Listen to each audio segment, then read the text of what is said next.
This Choircast podcast is brought to you by Snarky Faith.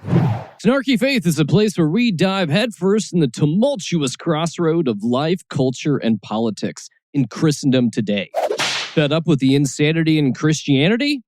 Well, you'll feel right at home here. I'm Stuart Deloney, and Snarky Faith is more than just a critique. Join me as we wrestle, question, and explore the dialogue that shapes our faith in the world today. So look for Snarky Faith wherever you listen to podcasts. Lord have mercy. The Lord is my shepherd. He knows what I want. Hey, heathens, you're listening to the Deadly Faith Podcast, where religion and crime collide. I'm Lacey. And I'm Lola. And this shit is hateful. The mind that was in Jesus, that mind is in me. Without me, life has no meaning. Why would God tell you what I'm thinking and tell you what I've said to my wife or my husband when you're not around? It's because I'm the pastor of the church and I need to know. This is the only place where you can see truth. Hey, yeah, we're getting. Hey. You're gonna probably get angry with this one because these people are just a big bunch of fuckwads. And I can say this because these people are awful. Okay, great. Real quick, let me unfocus my eyes so I can disassociate the whole time. Oh.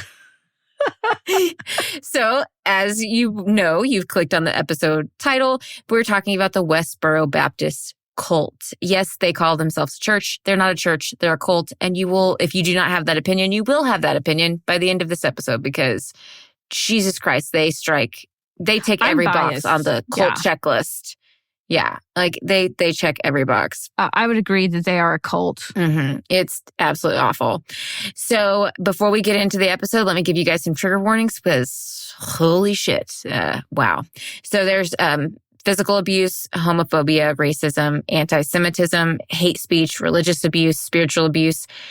There is the mention of one animal murder. It's not graphic. And then there's mentions of abortion and dementia comes into play at the end of the episode. So if any of those are too much for you guys, like just step right on out. Love you. We'll see you in the next episode. We love you. But download the episode to your phone so we get credit for the listen. Thanks. Hell yeah. Hell yeah. Okay. So you know what? Let's just jump right into this because this is a lot. So before we get into it, though, let me tell you where I got all this information. I dug through. There was a guy, I should know this. I didn't write it down. I'm so sorry. There was a guy who did a documentary, I think it's like a 4-part documentary on the Westboro Baptist Church. And he did it over like a handful of years. Louis something. And he's from England. So I got it from there. I also read Megan Phelps Roper's book, Unfollow. And then I also read a girl, her name is Lauren Drain. And I read her book. Shit, I can't remember the name of it. I say it at the end of my notes. So we'll get to it. But I read her book as well. And they were both ex-members of Is the documentary called The Most Hated Family in America? The Most Hated, yes, I think so. By Louis Theroux. Louis Theroux. Yeah, Yeah. It's English. I don't know. Not sure which one it is. Okay. But anyways, he's done a lot of different documentaries. And there's like 4 or 5 different parts. I have links to all of them, so I will put them in the show notes for you guys because they can kind of be a little difficult to find. But if my links are still working, because this was a while back when I found all this. So if they're still working, they'll be in the show notes. But heard that. Let's just get into this. I decided to cover this case. I had it for a couple weeks out, but since Lola mentioned it last week, because they did Picket the funeral of Matthew Shepard. So I thought, let's just go on this ride, you know? Yeah, if that wasn't enough to make me feel gross feelings towards them, I think after you talk about everything, I'm going to feel even worse. It gets worse. Thanks. It really does get worse. Yeah, you're welcome. That's why we're here. Cheers, friend. Okay, so for those that don't know, the Westboro Baptist Church is best known for the hateful pickets they do. They do them at funerals. They do them after like mass tragedies. They do it at schools, universities, any kind of pride event. They even do it at like football games, and they talk about the pigskin on the football. And it's just, I know, because that's against the Old Testament. They're, like I said, they're crazy. Do you think they just really like chanting and signs, like signage? We'll get into all of that because they have their reasons. Okay. But yeah, we'll get into it. So many of their signs have gotten progressively more hateful over the years. Now, trigger warning, I am going to say the F word and not our favorite fuck word. Okay. It's the other really bad F word, fag. I'm going to be saying that a few times during this episode. So I am so sorry, but trigger warning. I said it once during the Matthew Shepard case. I don't like using that word, but same. I have to with this case because it's just for quotation. Literally, these people. So some of their signs read, God hates fags. That's actually the link to their website. GodHatesFags.com is literally their church website. Like, I'm not even kidding. Not even kidding. Like, they're that hateful. They have signs that say, thank God for dead soldiers. You're going to hell. Same-sex parents doom kids. Abortion dooms nations. Christians caused abortion by winking at divorce, remarriage, and gays. Oh, that's yummy. Yeah. So how did they get here, right? Yeah. We're like, okay, we're going to go back to the way beginning where all of this began and tell you the whole story. So the Westboro Baptist Church was founded by a man named Fred Phelps. So Fred was born November 13th, 1929. He's an oldie. He was born in Meridian, Mississippi. In school, he was an Eagle Scout. He was part of a high school fraternity. Whatever the fuck that is, because I've never heard of a high school fraternity. You haven't? No. What the fuck is a high school fraternity? Normally, it's like private schools have them, not like public high schools. But it works pretty much the same as like college, where you have to pay dues to it or something and like go to all the activities and like serve at certain functions. Well, his parents were, I think, Methodist. And so like, I guess he could have been in a private school, but I never found that he was in a private school. It never listed anything like that. But okay. I guess he could have been. Yeah. He was also a member of the State Guard, which is similar to what we would call the ROTC, which stands for Reserve Officer Training Corps, which a lot of high school students do. He graduated high school at 16 years old and ranked number 6 out of 213 students. So he had a few squiggles in his brain, unfortunately, and that will help him in the future, but to our demise. Now, after high school, he got an appointment at the prestigious West Point Military Academy. But before his appointment, he attended a tent revival and had an encounter with God. And after this encounter, he decided, fuck it, I'm going to pursue religion instead. Do you know what happened at the encounter? Like, did God... I never... like, suck on his tongue or something? Oh my God, that is like the worst. It's so different for everyone. I mean, did he like whisper something in your ear, suck on your tongue? Like, what happened? Not that I found. I couldn't find like details. It just like he had an encounter and came to Jesus. You know how these tent revivals are. Well, I don't know. You're 25. Do you know a lot about the tent revivals? I know about them, but I've never like attended one. And I don't think I know anybody that's attended one. And so you were Church of Christ. So like, could you guys dance? No. God, no. We couldn't move. Okay. So go to the opposite end of the spectrum where like you have these tent revivals where you're like dancing and people are hollering and things like that. It's usually very like Pentecostal. Yeah, that's it. And so it is so infectious. And it's like, I mean, naturally people don't want to miss out. It's psychological. Yes. I mean, FOMO at its greatest. Yeah. And so I can assume people were getting saved, people were crying, and he fell along with the crowd, you know? That's what I'm assuming. Something along those lines. It did upset his dad, and he did not like that his son was passing up an appointment with West Point, because West Point's like I said, prestigious military academy, and he's just kind of throwing that opportunity away. Well, he became an ordained Southern Baptist pastor at 17, and that was in September of 1947. After graduation, he went to Bob Jones University and spent his summers trying to convert Mormons. Yeah, he went to Bob Jones. Okay. Yeah, he tried to convert Mormons. Like I said he had this encounter and he was just like, okay, Jesus all the way. Here we go. He said, full send, let's raw dog this bitch. Okay. Yes. Absolutely. I have so many sexual references tonight. You know what? Bring them. We need comedic relief with this episode because these people are just so freaking hateful. Yeah, he would try to convert the Mormons over to like the Southern Baptist side. He eventually dropped out of Bob Jones University. Not sure why, but he moved to California and attended John Mayer College in Pasadena, where he also did a lot of street preaching. God. Fred began speaking out and lecturing fellow students about, quote, the sins committed on campus by students and teachers, promiscuous petting, evil language, profanity, cheating, teachers' filthy jokes in classrooms, and pandering to the lusts of the flesh, end quote. Wow. Okay. Yeah. He really likes to watch. This young man is literally street preaching at his university. He's like the young version of Sister Susie. Do you know who Sister Susie is? No. One margarita and I'll open my legs. Oh, yeah, that's Sister it. Susie's the one who gave that one. Yep. She's a handful. Now, the college stepped in and they ordered him to stop because in California, there's a law forbidding any kind of teaching of religion on any public school campus, and universities are public schools. So Fred decided to just move his preaching across the street. He literally just went across the street to where he was on public property. Bold move. He said, checkmate, atheist. Okay. Yeah. He was very proud of this too. Like when he gets like founds Westboro Baptist Church and stuff, like he talks about this, and there was like an article written about it, and he framed it and put it up in his office in the church and had it there his entire time. Like, yeah, he's a little conceited. It's giving small dick energy. Okay. Oh, a lot more gives small dick energy. Nice. Okay, so he just went across the street.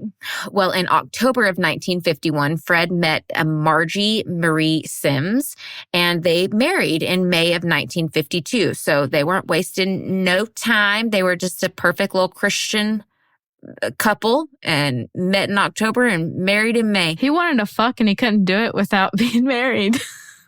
I know, and I'm surprised they waited that long. Like, that's a long time in a Christian marriage or Christian dating scene, especially back in the 50s, you know? Wait, how long was it?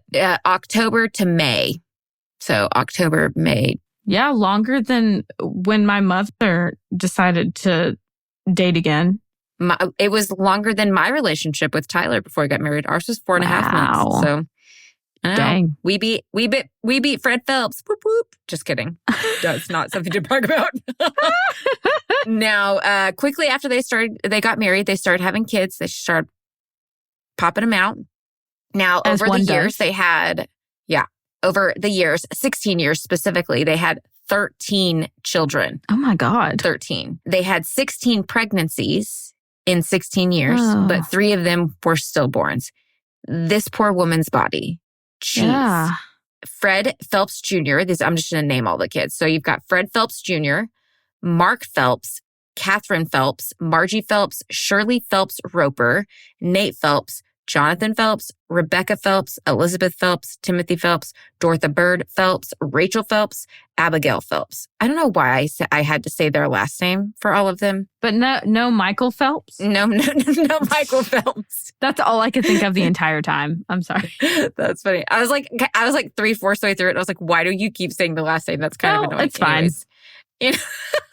They are the Phelps family, if you didn't catch on. Heard that. Now, they moved to Topeka, Kansas in 1954. Now, they attended a local Baptist church called East Side Baptist. Everyone there loved Fred hardcore. And he was very passionate with his preaching, and the woman loved Margie, his wife. The church wanted to open up another church branch across town, and so they just asked Fred to be the pastor of that branch, and he was like, heck yeah. So they bought the building, they re-roofed it, painted it, and bought the songbooks for the church. They got the entire church building ready. And literally 50 former members of Eastside Baptist followed Fred over to Westboro, and he had a church from there. It was his. And 50 members. Yeah, he already had a congregation going. So it was literally handed to him. They opened May 20th, 1956. So I just want to talk about this timeline really quick because this is super fucking fast. They moved to Topeka, Kansas in 1954. I don't know. Let's just give him the benefit of the doubt and just say January 1954. So let's give him the whole year. By 1956, just 2 years, less than 2 years, he already has given his own church in this new town. Like, I'm sorry, but that's really fast. It's hard to establish yourself as a pastor because you're kind of a dime a dozen. Mm-hmm.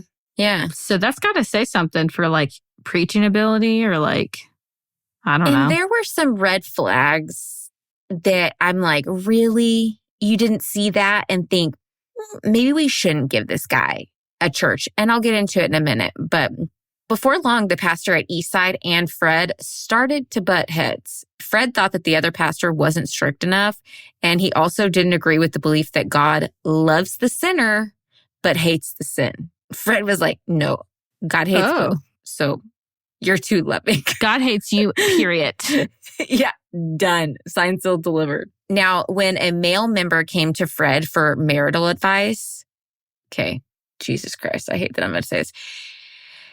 Fred told the man that he should beat his wife and that would put her into submission. I will beat him into submission. Well, later on, that same member of the church called Fred asking for bail because he did beat his wife and she called the motherfucking cops on him and filed assault charges. Good girl. Right? Well, that Sunday, Fred said in his sermon, quote, "They can lock us up, but we'll still do what the Bible tells us to do. Either our wives are going to obey or we're going to beat them." Wow. Did he only have the one wife? Mm-hmm. Yeah, he only had one wife. Oh, and from what I know, he did. Oh, we'll get into that. Oh, it's tragic. It is tragic. Now, members were already not liking Fred being super strict and like all of his shenanigans. And after this, they were like, nope, that's straw that broke the camel's back. Camel's back. Kind of thing.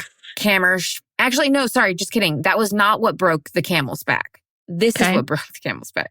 One day, Fred's neighborhood dog came into their unfenced yard, and it made Fred mad. Trigger warning, I'm so sorry. He shot the dog. Dang it. He did. I'm so sorry. Okay. He shot the dog and he killed it. Yeah. Now, this was the straw that broke the camel's back, and many left the church and returned to the Eastside Baptist location. Only Fred, his family, and just a couple other families remained at the WBC location. Good. Now, the neighbor was furious, rightfully so. So he sued Fred. Fred decided to represent himself in this lawsuit. And I don't know how the fuck this happened. He actually won. What? He represented himself and he actually won. It's absolutely wild. And many believe that this was the situation that made Fred decide to get his law degree.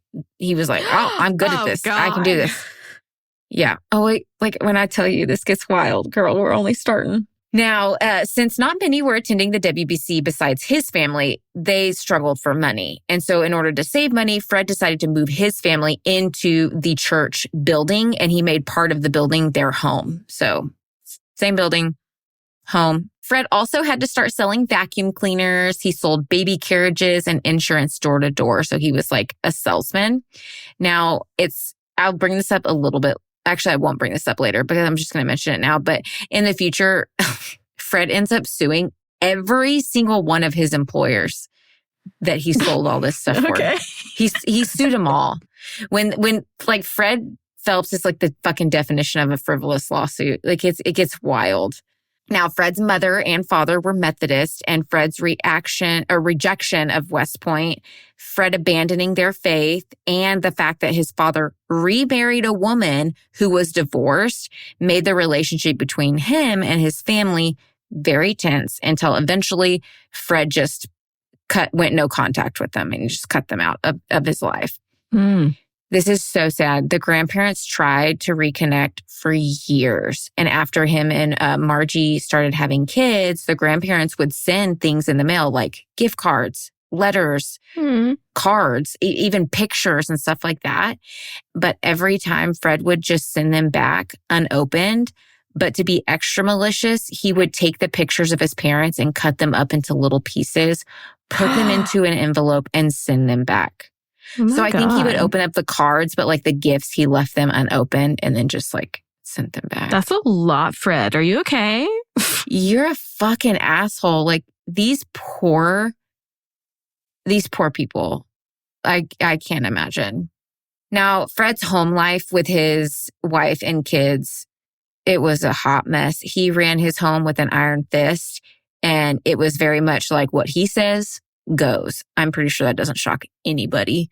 He didn't shy from corporal punishment. Not only did he not shy away from corporal punishment, he took it like 13,000 steps farther. And this is the red flag I was talking about earlier. When he first moved to Topeka and went to the Eastside Baptist Church location, he was seen in the pews slapping his 5-month-old child because he was squirming during the sermon. Excuse me? I've become enraged. Like that silent type of enraged. 5 months old. So church leaders saw him do this, and instead of like taking it, noting it, like making sure that he doesn't get put in a position of power, they just told him never to do it again. And so Margie, his wife, talked to him also, and he agreed to not, quote, punish the children until they were 1 year old. And he didn't do it in the sermon, like during church hours. Oh my God. So they fucking saw him do this, slap his 5-month-old baby, and then thought, let's give you your whole ass church. What the fuck could go wrong? I need to hear this man speak. I need to know like what...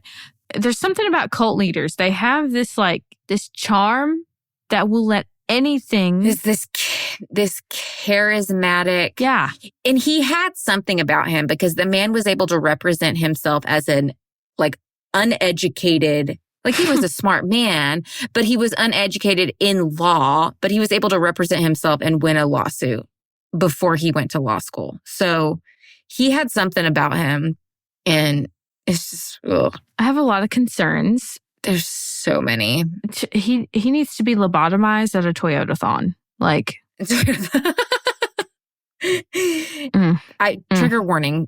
We are going to get into some pretty awful physical abuse. So just gonna put that out there. Okay. I'm bracing myself. Yeah. He beat his kids with a barber strap. It's like a leather strap, and he used it so much that the ends frayed. Then one day he gathered his kids, and just to tell them that he wasn't going to use the strap anymore. He made this a fucking announcement, like family meeting. I'm not going to use the leather strap anymore, but instead I'm going to use this Maddock handle, which is like literally a wooden handle, like thick ass wooden handle.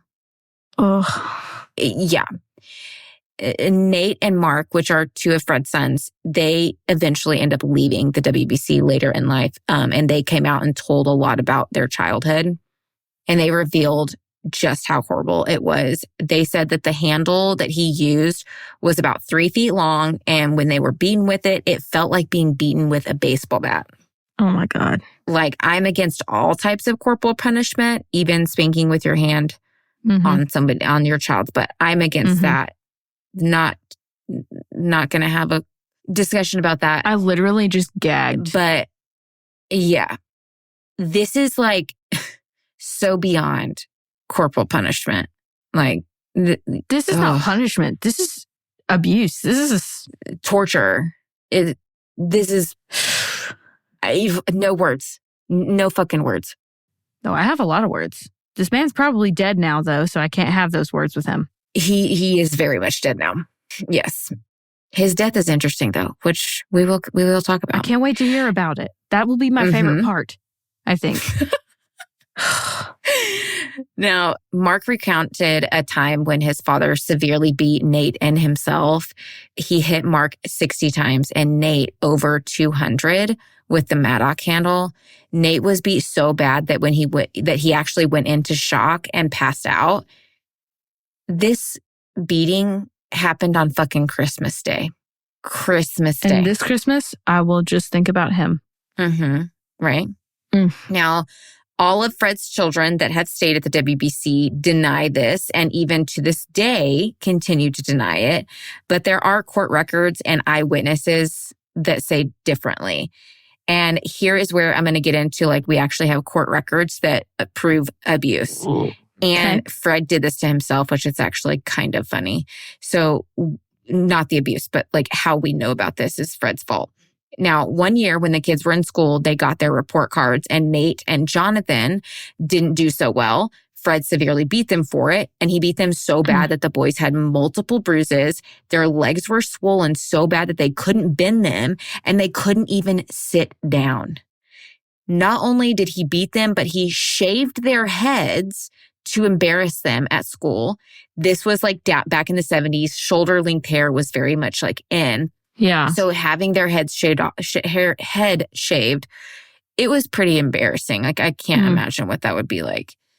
At school that week, the teachers obviously noticed all the bruises on the boys, and they notified the authorities. A case of child abuse was filed against Fred, but was later dropped because principals and other superiors questioned the boys' statements because they didn't want to get involved with anything against Fred Phelps. Is it because of his position of power? He didn't even have a position of like power at this time. He was just incessantly obnoxious and berating, and he would sue everybody. He was constantly filing frivolous lawsuits, which we will get into more in a little bit. And so he just became too much to handle. And so they were just like, oh, let's just not deal with this. My God. Absolutely frustrating. So they dropped it. He was, like I said, he was known to sue and be aggressively demeaning, so people just avoided him. He was too much to be around. Not only people, but this even was the opinion of police. Many police officers within the department. He was just too much to deal with, so like just let him be, ignore him, move on kind of thing. Now, the boys' files were sealed because they were minors, and they would have been cleared when they turned 18. Like, nobody would have known anything about this abuse. But because of the child abuse case, Fred decided to sue the school. He was pissed off. So he files a lawsuit against the school, and the school's insurance asked for the details of the case, and the principal outlined the events and why they suspected the children were being abused. The case was later dropped, but because of it, we now have public records. Since the insurance asked for this, the school outlined it. It was part of public records. And it was part of, it goes along with Nate's testimony of the abuse he endured as a child. So he has corroborating evidence, even though all the other siblings are like, that didn't happen. It was sunshine and fucking rainbows over here. Ain't that just the way? Now, Fred did not only just abuse his children, he also highly abused Margie. This is all coming from Nate, mostly Nate, and who was the other one? Fred. No, Mark. Nate and Mark. They're the ones that mostly told a lot about this. Now, I think this is from Nate. I'm just going to read you this quote. It's kind of long, but it's in their words. Okay. And so I feel like it's more powerful when it's coming from their words themselves. So he said, quote, "My father was very effective at jamming Bible verses down her throat," in reference to Margie, the mom. About wives being in subjection to their husbands. She was a small woman and very gentle. She felt God had put her with Fred, and she had to endure. Oh, mom would try to interfere. And Mark said that. She'd come running out finally into the church auditorium as the beatings would escalate and yell wildly, "Fred, stop it. You're going to kill him." And then my father would turn on her. I remember him screaming, "Oh, so you want me to just let them go, huh? You don't believe in discipline, huh? Why don't you just shut your goddamn mouth before I slap you? Get your fat hussy ass out here. I'm warning you, goddammit. You either shut up or I'm going to beat you." And then Mark continued, she'd shut up till she couldn't take it anymore. Then she'd start again. When she did, he'd start beating her and hitting her with his fist. And sometimes she'd just come up and grab him. Sometimes she'd run out the front door, and sometimes he'd just slap her and beat her until she'd shut up. I can remember times when she'd get hit so hard, it looked like she'd be knocked out, and she'd stagger and almost fall. She would give out this desperate scream right at the moment when he would hit her. If this man got possessed by a demon, he wouldn't even notice it. No. Like, who in the fuck authorized this? And see what I mean by like, I could summarize that, but it wouldn't do it justice. Like hearing their words, like shows the depth of like how bad not only the physical abuse was, but also the emotional abuse. Like he was berating her. He called her a fat hussy and oh God, it's just, I can't. Now that was from, I think it was an article. I have it linked. I'll have it linked, but it's Addicted to Hate by John Michael Bell. Now, he also threw Marjorie down the stairs and it tore one of her ligaments in her shoulder. And the doctor said that she needed surgery, but Fred wouldn't allow it. And they didn't have health insurance, so it was going to cost a lot of money. So he just made her deal with the torn ligament and let it, quote, heal on its own. Now, she always had problems with that shoulder. And when he would get mad, he would get very malicious when he would beat her. And he would re-injure that exact same shoulder in future beatings. Yeah. Just to be a dick. Karma's not working fast enough here. No. No. That's, somebody do something. One time he cut Marjorie's hair because she wasn't being submissive to him. He cut it. Not only did he cut it, he cut it so short that it was about 2 inches of her hair was left. That was it. And then in some spots, it was actually cut down to the scalp in some areas.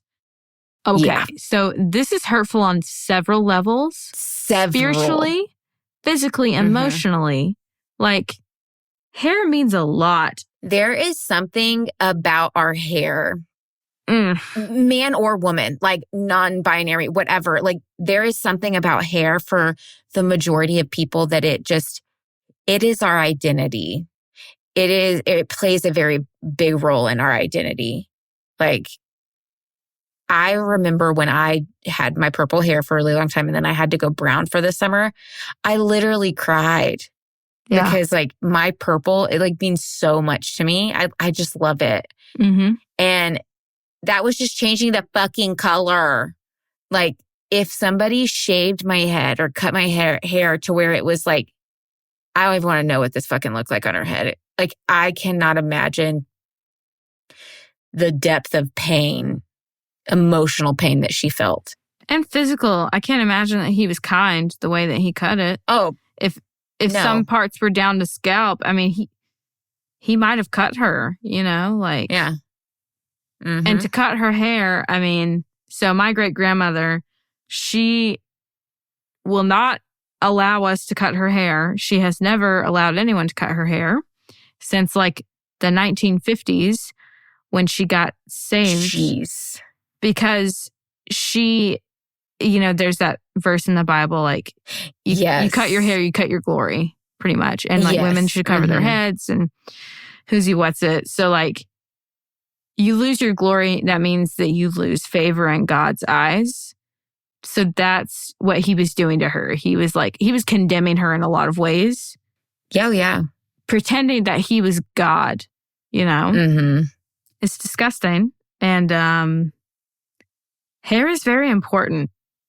To everyone. Even if you don't care, like if your hair is shaved or long, like your hair is still important to you in a lot of ways. Yeah. And I know that we'll talk about more of their beliefs and stuff in a little while, but I do know that one of their beliefs over time was that like women couldn't cut their hair or dye it or anything. And so I'm not sure the timeline if like this happened around the same time or whatever, but like if that was if that was already like a pretty hardcore belief they had, then there was like a spiritual aspect of the abuse as well, taking that from her. Either way, he's got a thing with hair if he did that to his kids and then he did it to his wife. Oh, yeah. Like he's got something happening there. I'd love for someone in the psychiatric field to dive into that. But he is the whole trash can toilet brush of a human. I'm still a piece of garbage. Yeah. And that trash can toilet brush, if you don't know, that's education and crime on TikTok. That's what she says. And I absolutely love it. She's like, this is a trash can toilet brush person. I'm like, yes, amen. A nicely coined phrase. Anywho, proceed. I love her. Okay, so not only was there physical abuse, but it got worse. It was made worse because oh, Freddie boy over here, he was on some drugs. One of Fred's sons, Mark, he stated that growing up every month, he would ride his bike down to the pharmacy to pick up his dad's prescription for, quote, allergy pills, is what they told the kids they were. It's allergy pills. It's fine. Later, his mom said that the red pills were to help Fred go to sleep. So they were, what we find out later, it was barbiturates. And then when he would pick up the little yellow pills, he was told that it was to help Fred wake up. So it was like some kind of speed amphetamine type, probably like ADHD medication and stuff. Now, Mark said when his dad would take these pills, he was out of his fucking mind. He couldn't focus his eyes. He had little to no body control. He was just he was all over the place. When later on, when they questioned the pharmacist Mark named about this, he immediately denied he had ever filled a prescription of any kind for Fred Phelps, except one, which was some kind of like face cream. But he knew all of this off the top of his head without looking at any records. Excuse me. Shit. Bitch, I can't tell you what I ate for lunch yesterday. There's no way you know your records for medicines that you filled for a family 10 years ago. Like, then the pharmacist was questioned again later and admitted that he had been filling prescriptions for Mrs. Phelps, but these were for a decade. He had filled these for decades. Sorry, I can't talk. But it wasn't any type of amphetamines. Absolutely not, is what he said. The family physician who wrote the prescriptions twice for the Phelps reported that his doctor bag had been stolen, including all of his narcotics. Oh my gosh, somebody's got little sticky fingers. Unfortunately, the thieves were never caught, and the doctor bag and the narcotics were never found. He's a cult klepto. But then in 1979, that exact same physician shot and killed himself in a Topeka parking lot. At the time, he was under investigation for providing amphetamines illegally to female patients in exchange for sexual favors. There's something in the water in Topeka. So I'm just going to let you decide if he was, illegally prescribing Fred Phelps amphetamines or not. I will let you come to your own conclusions, but... Thank you. Love the creative freedom here. Thank you. Yeah, of course. Now, Fred was on drugs. He did drugs from 1962 to about 1968 until one day Fred's body couldn't handle like the drastic ups and downs of taking the uppers and then taking the downers. Until one day he just didn't wake up, and he was rushed to the hospital where he stayed for about a week. And the kids were told that he had suffered an adverse reaction to his allergy medicine. Zyrtec don't do that shit.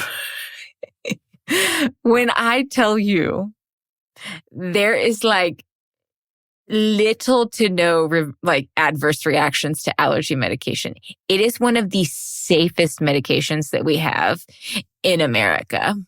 I talked to my doctor because they wanted me to start taking an allergy pill, and I'm still kind of like overcoming a lot of the like natural health and wellness crunchy, the brainwashing that I endured, and like trying to find a healthy balance, right? Well, I don't like to take a whole bunch of medication, but I'm already on 2 prescriptions for 2 different things. So I was like, adding in another pill. And I was like, are there any like side effects for like long-term taking allergy pills? He's like, no. They're like the safest medication. I was like, okay, cool. Great. I've been on allergy medication. I'm 25 and I've been on it since I was 2 years old. There you go. I can't function without it. I can't be a good person without it. No, I can't. I get the sniffles every single day unless I take it. And it would drive you crazy. So how can you function through that? Yeah. But no, they're really safe. But so I'm fine. Sorry. Everything's fine. I'm going to call bullshit. He did not have an allergic reaction. I'll allow to it. his allergy. That's so funny. Well, while he was in the hospital, he kind of had this epiphany of like, oh shit, my body can't handle this anymore. So Fred decided that he was going to be, drug-free from now on. If you hear barking, Luna, my dog, is dreaming. She's dreaming. I don't know if you guys can hear it in the background. She's doing that whole like, she's dreaming. I'm just going to let her be. But he was like, okay, I'm going to go drug-free and I'm going to get really healthy. Now, in order to start off this little healthy kick, Fred decided the best way to do this was to go on a 47-day water-only fast. Okay, Jesus. Right. He went from 265 pounds down to 135. I mean, he lost a whole human. He literally lost a whole ass fucking human in 47 days. That's not healthy. No one should do this. No one here is advocating for that. Good Lord. Yeah, he also got into, after that 47-day fast, he decided to get into working out. And because it's Fred, he decided to make it a family affair. And like everything, he went very fucking extreme with this. Now, he started out making all of the kids run 5 miles a day with him. And then he upped it to 10 miles a day. And I'd like to note that these kids were 6 years old to 16 years old. This is not normal. Running 10 miles a day. After a year of running, Fred made the kids run a fucking marathon, which, if you didn't know, a marathon is 26.12 or 0.2 miles. It's over 26 miles. Are you fucking kidding me? Why did no one sterilize this man? So to get ready for this, like, he continued to make them run the 10 miles a day. And then they ran 26 miles, a marathon, 26 miles every Saturday. And that was just the workup to running the actual marathon. So 10 miles Monday, 10 miles Tuesday, 10 miles, until Saturday they'd run 26 miles. Horrible. What the fuck? Now, he would allow them Sundays to rest. Thanks, Fred. So fucking sweet. Super godlike. Now, this kind of running can be absolutely detrimental to a child's health because their body's not made to run this much, especially for 6-year-olds. And it's recommended that only people over the age of 16 run marathons. And he's out here with his goddamn 6-year-old running 26 miles on a Saturday. Their little tendons and ligaments and joints are still forming. It's a big deal. Absolutely. Just, in my opinion, barbaric to make your kids do this. They weren't even being punished. This wasn't even a punishment. This was just like, this is our way of life. I'm going to make you do it. Yeah, absolutely. Now, I wasn't sure where to fit this into the story, but it really helps show Fred's character. So we're going to talk about this. So Fred decided he would go to the YMCA and he would run the track at the YMCA. If you have never seen one of these tracks, it's like indoor tracks. And so the inside lane has like a little wall, right? Well, when he went to run it one day with one of his sons, there was a man there that was running as well on the inside track. Now, this poor man was blind and he was running on the inside lane because he could use his little like cane thing to touch the inside wall so he could stay within his lane and, Yeah. Well, this pissed Fred off because he was getting in his way. Oh my God. So it made Fred so mad that every time he would run around, he would berate the blind man. And oh my God. He would say, stay out of my way. If you don't stay out of my way, I'm going to beat your ass. He berated this poor man so much until the poor man was standing in the middle of the track bawling. No. Yeah, his son said the man left and he never saw that man ever at the gym again. Oh, poor guy. That's not right. Now, in the middle of his drug addiction, so I'm going to back up a little bit. It's kind of hard to like really go through timelines with all of this, because I'd be jumping back and forth with certain things. You're good. So yeah. I'm going to jump back. During his drug addiction was when he decided to get his law degree from Washburn University in 1964. Now, he did have... drugged-up lawyer. I love it. Right. That's Wonderful. very 60s. It's very 60s. He had trouble joining the state bar due to the fact that no judges would vouch for his good character. That's that good shit. Okay. Mm-hmm. By this point, Fred had filed numerous frivolous lawsuits over the years, and many of the judges had just thrown many of these cases out. This with his reputation outside of the courtroom, made judges not want to sign off and let him take the bar. Now, he did end up getting character references from other witnesses. I don't fucking know who these people are. Probably some pastor who also beats his wife. The 5 people that followed him from the one church to the other. And stayed after he murdered the dog. It's those people. Eventually, he was allowed to take the bar, and he did pass. After he passed, he founded the Phelps Charter Law Firm. Now, in the beginning, Fred was a advocate for civil rights, and he won many large cases for people of color, specifically going after like the Jim Crow laws. Whoa. I know. Lola has a like, what the fuck? Whoa. Just wait. Okay. Just wait. Now, Shirley Phelps Roper, one of his kids, said that at one time, their law firm made up 1/3 of the entire state's federal docket of civil rights cases. Shit. Now, I know that sounds wonderful, and you want to be like, okay, well, like, at least you got that right. Just wait. Okay. Now, on the surface, like I said, this looks great. And that, like, oh my gosh, he cares for the Black population. But his son said, no, he was actually like, his father was a fucking full-blown racist. And he would say racist slurs about his Black clients after they left his office. He would talk about how stupid they were and even called them dumb. Insert N-word here. Oh my God. Mm-hmm. No. Yeah. No. Now, this claim is denied by Shirley and other of the kids, but Nate even states that his father took civil rights cases for money instead of his passion to fight for civil rights. Now, there is a case that gives Nate's claims some credit. So one of Fred's more well-known civil rights cases was when he sued Topeka's school board on the basis of discrimination because they hadn't properly integrated their schools, which made his client have an inferior education. I think this was probably in the like late 60s. So desegregation, like I said, like Brown versus Board of Education, I think was like 1954. It still took a long time to like properly integrate schools. And so he filed this lawsuit. Now, the school board settled the case without admitting any wrongdoing, and they won $19,500, which Fred Phelps took $12,400 of that.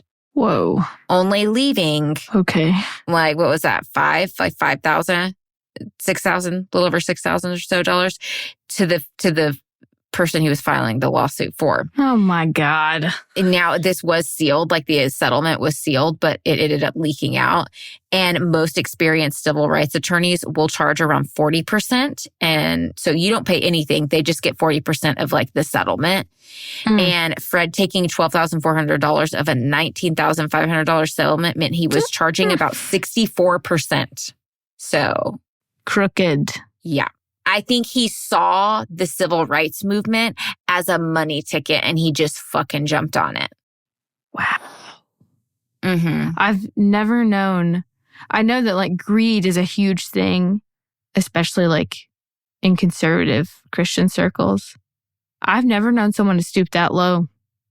Super low. A new low. Congratulations. The bar. The bar. God, there was no bar. I'm just saying. This man has no bar. As Fred's kids got older, many of them became lawyers themselves and worked at the family law firm. So it was a family affair. Now, allegedly, Fred would file, again, tons of these frivolous lawsuits in hopes that the other party would just settle out of court to avoid the cost of, hiring a defense attorney, and like your defense costs are astronomical. So he would file these in hopes to just like get the other party to settle, make some quick money. This was like his game. This motherfucker even tried to sue President Ronald fucking Reagan. he was shoot high, man. I know, right? Like, I'm not a fan of him, but like, okay, go for it. He was trying to sue him for appointing a U.S. ambassador to the Vatican, saying it violated the separation of church and state. The U.S. District Court dismissed the case. They were like, oh, really? You can just fuck all the way off. In 1969, Fred was suspended from practicing as a lawyer for 2 years because of professional misconduct. Fred was found to cheat and take advantage of his clients. This was when Fred got more aggressive in church as well, claiming that they were being attacked and persecuted. Where have we heard that one before, kids?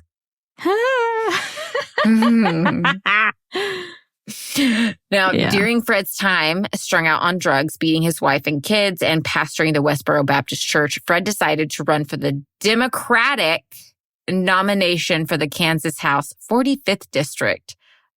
He said, quote, "As a Democrat, I am liberal in my thinking, but conservative in spending the people's money." He didn't win, thank God. But a few years later, he tried to run for the DA. This is such a mind fuck. Like, this whole thing feels like he's still on drugs. Oh, I think he's still on drugs. Is this the time where he is? This is, yeah, I think he's still on drugs. So it tracks. Okay, okay. It tracks, yep. He didn't stop his drugs until 68, right? Yeah, 68. So we'll just say the drugs are still in his system for another 5 years. Yeah, we'll go with that.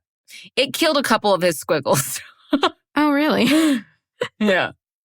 So he did not win, right? But then a few years later, he decided to run for the DA of his county, but was unqualified because he didn't have enough years of experience since he had been suspended for 2 years.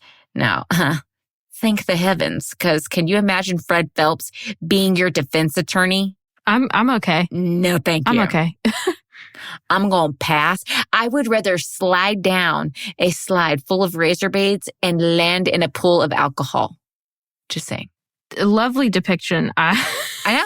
It's accurate, though. Like, for me, it's accurate. I don't know where I heard that, but I thought it was very, just very poignant. Gets your point across. Now, when Fred was suspended from practicing law for those 2 years, money became very problematic for the Phelps family. And so Fred had the great idea, since he had been a salesman back in the day, he decided that he was going to sell candy door to door. In the beginning, the kids joined in and they actually enjoyed and were able to work on commission. But then soon, Fred made the kids hand over all the money, just all of it. Now the kids were afraid of being beaten. It's a toxic household. So, of course, they're just going to hand over the money to Fred. And then it didn't take long before Fred was implementing quotas that the children had to meet. And so while the kids are out here selling fucking candy after school and having these quotas to meet, they're terrified if they're not going to meet their quotas because they don't want to get beaten. And so they would literally steal money out of like old people's purses. Did he create corporate America? Because that's kind of what this sounds like. Right. One of the kids was like, sticky fingers. Like, he was really good at stealing the money. And he even stole money from like a local store's cash register. And they caught them, but the law enforcement and the shop owners kind of knew about what was going on. And so they didn't press charges because they didn't want the kids to get in trouble and get beaten at home. Which, damn. Like, thank you. Yeah. Like, some grace. Such a telling thing, though, that this family is so popular for all the wrong reasons. All the wrong reasons. And it just gets worse as time goes on. Like, we aren't even to the protests yet. Like, we have not even gotten going. There. Yeah, I need to know. They're awful. So during this time of them selling candy and running marathons and shit, this is what their schedule was like. The kids would wake up, go to school, get picked up from school at about 3 p.m. They'd be forced to sell candy until 8 p.m. at night. Then they would go home only to be taken to the track by their dad and forced to run 10 miles. Then they would come home and be home around 10 p.m. And then they'd have to do homework or chores till about 1 a.m. And then repeat the cycle. They're probably waking up 6. This is more than a full-time job. Also, children need like 10 hours of sleep. I don't even think the military has such a strict schedule. No. That would be correct. This is awful. Yeah. I think even in that time, they didn't have something that strict. Wow. Well, the lawsuits came back to bite Fred in the ass because in 1972, Fred and the WBC were sued by 2 candy companies because Fred failed to pay for the candy the Phelps kids resold. That's rock and roll. Yeah. Right. The church was ordered to pay a reported $5,760 in one case, and then it settled for $1,650 in the other. On November 8th, 1977, the state filed a complaint against Fred for misconduct and was seeking for him to be disbarred. Fred had sued a lady named Caroline Brady because he had asked her for a transcript, and she didn't get it to him until the next day. So he sued her. What? I got nothing. What? Right? In worse, in court, Fred called her to the stand as a hostile witness and cross-examined her for days, berating her about her character, and even brought up her fucking sex life and how horrible of a person she was. I'm pretty sure he called her a whore, literally on the stand. This poor woman, she sat there in tears while Fred just tore her to pieces. I think the case, because of this, I think the case ended up getting thrown out. And then Fred decided that he was going to seek a new trial. And he claimed he had 8 witnesses with signed affidavits from her ex-boyfriends. But in reality, all of those affidavits that he said he had were all fraudulent. And they even had her ex-boyfriends being like, no, we did not sign that. We did not. Where she was not like this. Those are false, fraudulent affidavits. So because of this, Fred was disbarred at the state level and suspended from the federal court till 1983. So now he cannot practice law in the state of Kansas, but he can still practice federal court after 1983. It was almost sweet victory. Oh, wait. We do get a little bit of sweet victory. Just wait. Oh, okay. Now, in when 1985. Okay. 2014. So there's a lot that happens between. I know, he had a long life and he caused a lot of shit. It's bad. Okay. Yeah. In 1985, 9 federal judges signed a disciplinary complaint against the Phelps and 5 of his Fred Phelps and 5 of his children, and a daughter-in-law, saying that they had made false accusations against the judges. This was settled in 1989, so it took a long time because it was filed in 85 and then settled in 89. And Fred agreed to permanently stop practicing law even at the federal level as long as his family could continue.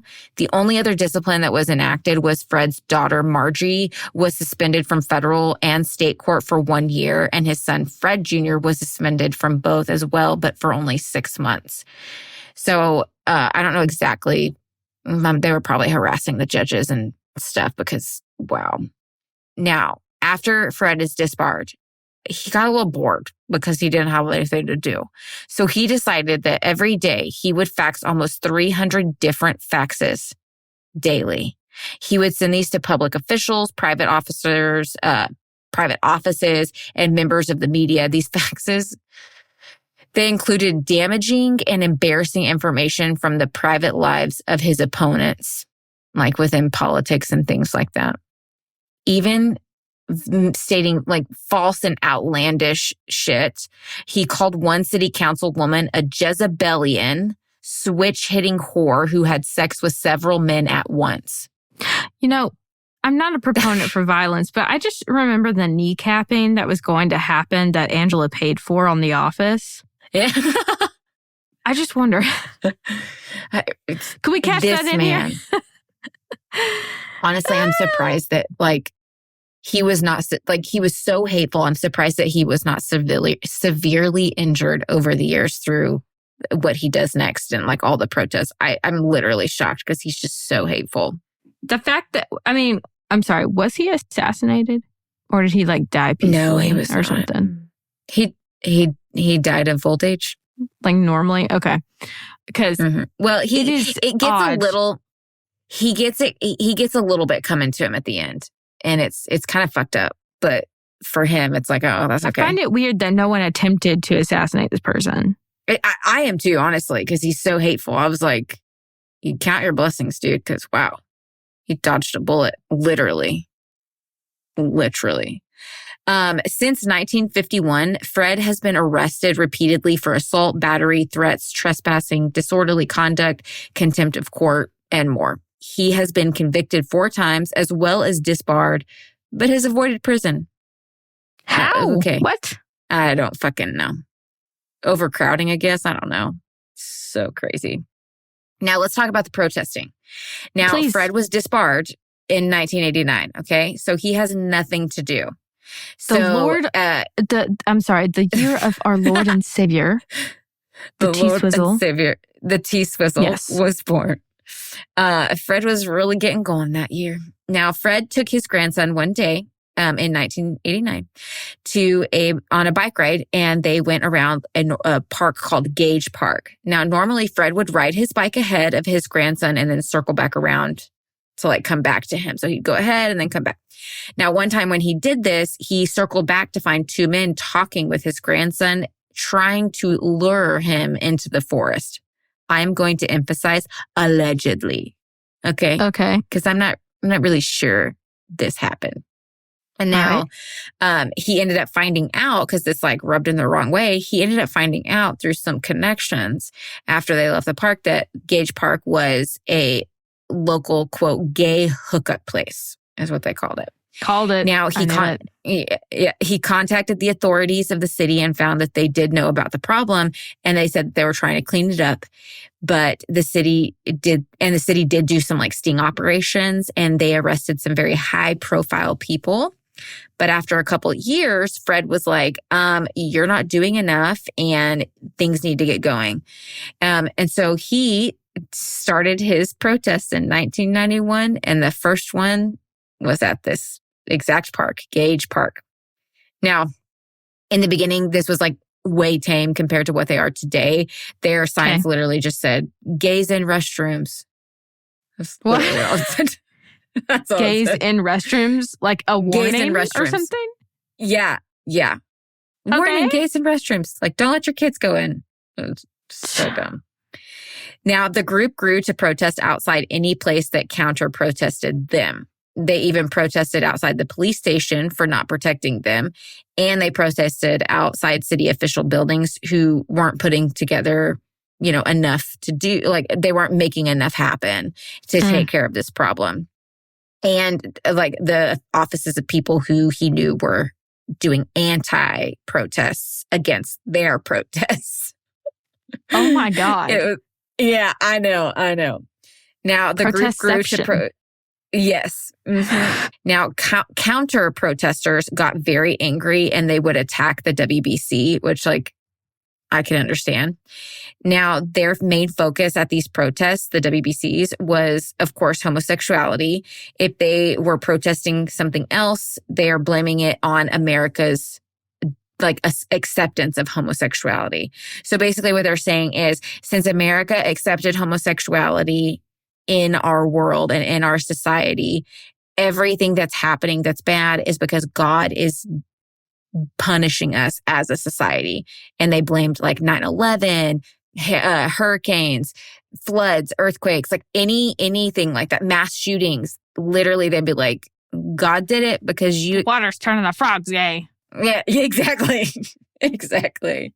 Now, this is what they have to say about homosexuality. I'm going to say trigger warning because this is super hateful. Okay. Quote, this is the only sin, homosexuality, to which governments, corporations, social groups, etc., make special concessions in sanitizing and legitimizing sin. Imagine if embezzlers, murderers, or rapists demanded that they be given protection, not punishment, by law because of their wrongful deeds. Or imagine that any of these sinners got together and paraded down Main Street in a murderer's pride parade. Really? Where is the logic here?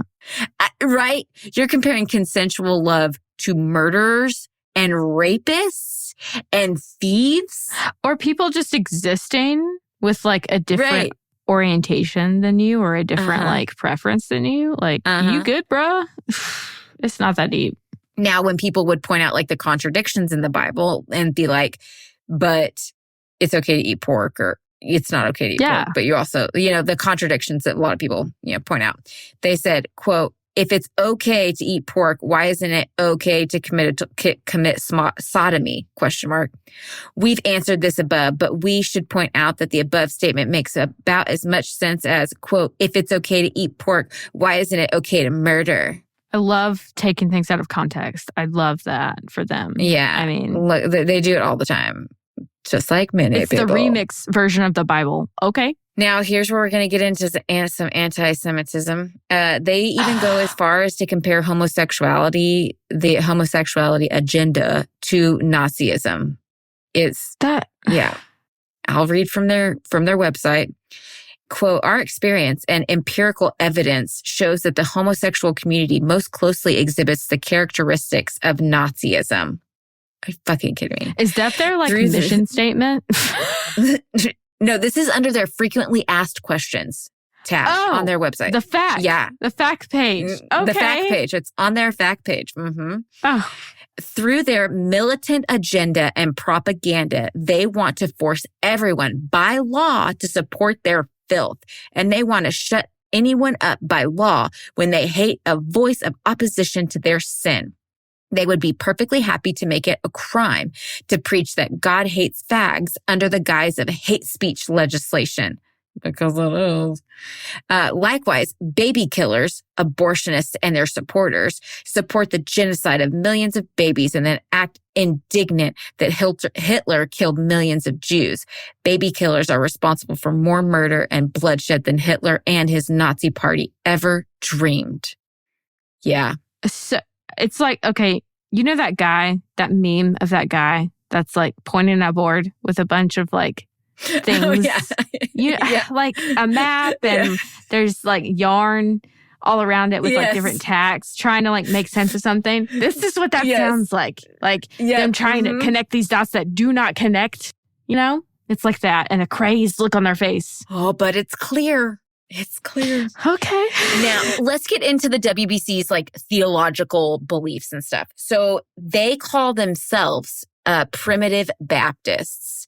Now, from what I could gather, they are Calvinist within their belief system. If you don't know what Calvinists are, they have 5 points of beliefs. Now, the first one is total depravity, which is original sin. We are all enslaved to our sin. You're a bad person. Election. Yeah, exactly.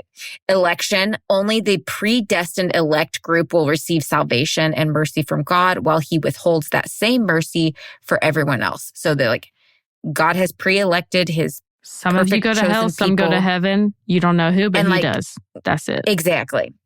Limited atonement, meaning only the elect receive atonement from their sins, not everybody. Jesus only died for the elect. You had to have that VIP card, baby. Now, that's right. I lost mine. Irresistible. I did too. I think mine got burnt. Irresistible grace. The elect can't escape God's grace and calling in their life. So they're basically saying, you have no choice elect, but to be selected. If you are one of the elect, there is no way that you wouldn't be saved. Like something would happen in your life, you would be saved and you would come to Christ. Like it would happen. Perseverance of the saints. This is that you won't lose your salvation because you were one of the elect.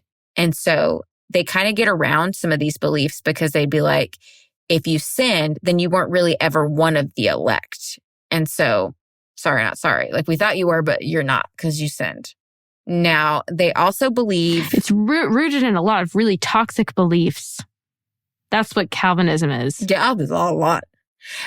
Honestly, I don't think any of these are healthy. If this is primal, I'm worried. Yes, yeah. Mm-hmm. They also believe that their church is preaching the one true message of God in the Bible. I roll. Women aren't allowed to preach. Not shocked. Females are required to wear head coverings when they are in church and within prayer. Women are not allowed to argue with their husbands because it hinders prayer. Women aren't allowed to cut or dye their hair. They don't celebrate any holidays at all, not even Christmas. They're all pagan. So no thank you. There's no dating allowed. So purity culture to the extreme. If you don't want to be within a congregation, they question if you're even saved. Wow, okay.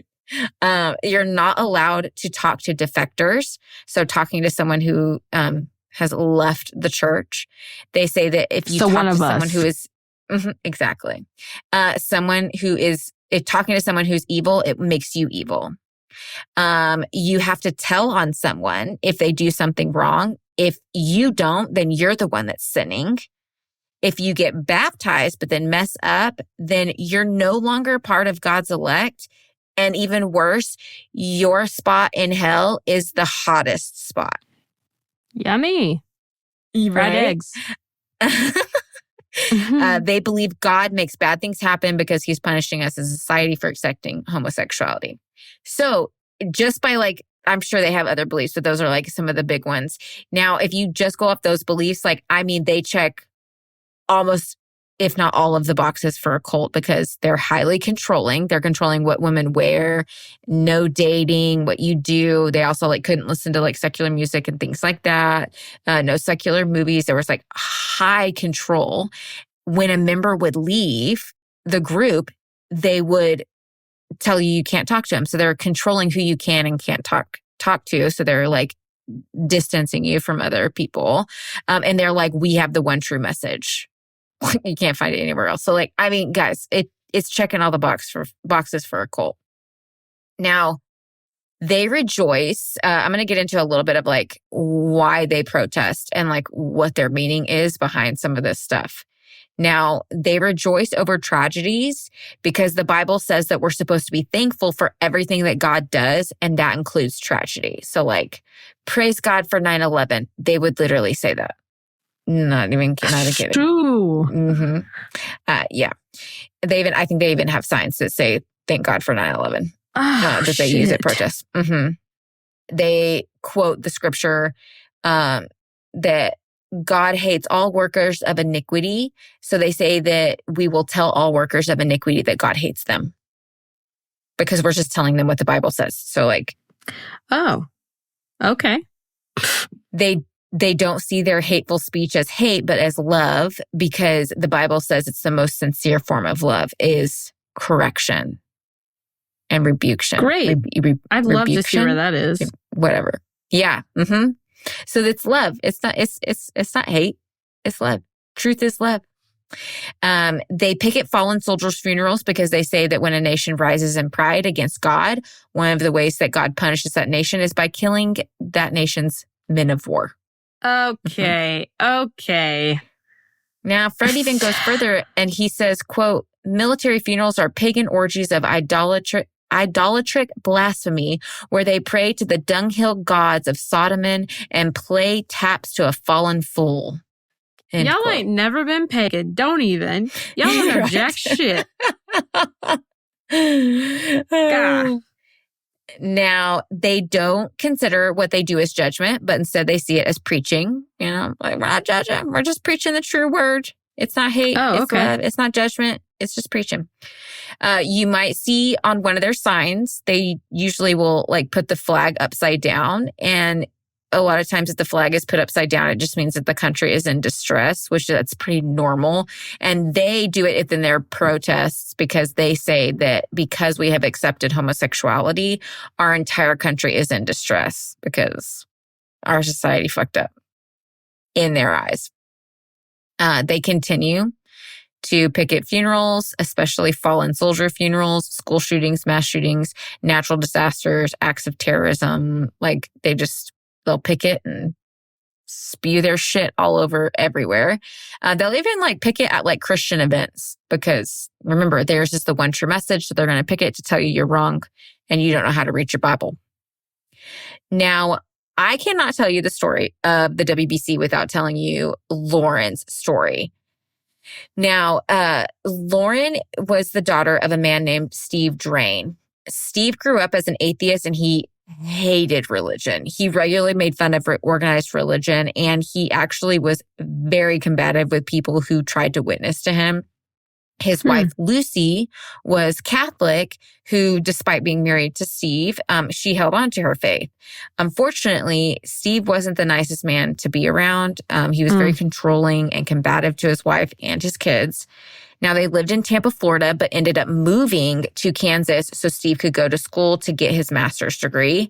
One day, a man knocked on their door to witness to them. Steve invited him in so that they could, he could argue with them and be a little combative, but eventually the man actually kind of got to him. So Steve invited the guy over multiple times until one day he was actually converted and became a believer and became more and more conservative. Now, oh shit. After a while, this man and him started to kind of have a falling out because they disagreed in theology. And then Steve went the opposite direction. He just threw out religion altogether. Now, around the same time, he wanted to make a film. I think he was in some kind of school, and he wanted to make a film, but he wanted to catch people's attention. And so he decided that it was going to be over a really controversial topic, and he chose the WBC. So he went to Kansas to film, but when he got back home, his family knew that he had changed.